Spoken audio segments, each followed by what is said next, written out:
Offer পেয়েছি 1000-এর উপরে, এখন পছন্দ লাভ লেটার পেয়েছি 100+, বাট আমি মন থেকে একজনকেই ভালোবাসি।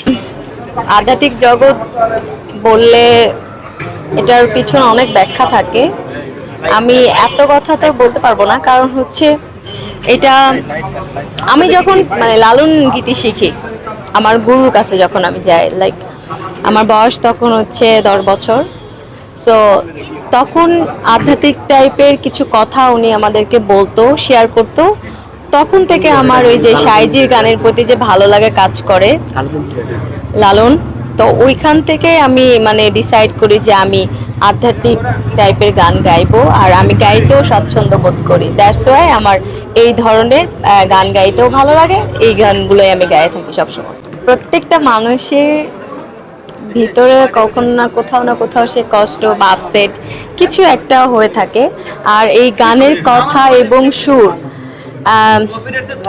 কিছু না কিছু ক্ষেত্রে সবার ক্ষেত্রেই মিলে যায়।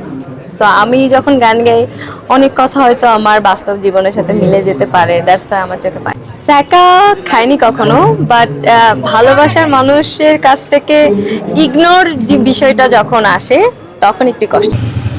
তারে ধরতে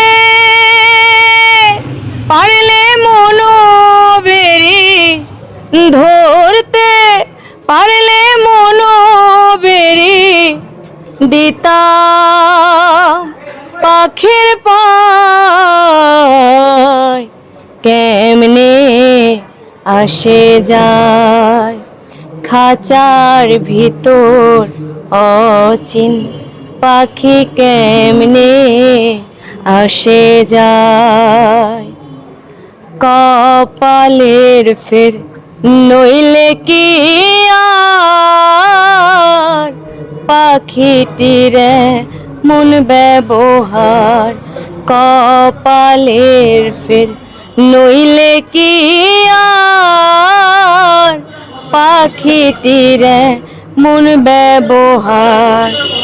খাঁচা ভেঙে পাখি আমার, খাঁচা ভেঙে পাখি আমার, কোন বনে পালায়,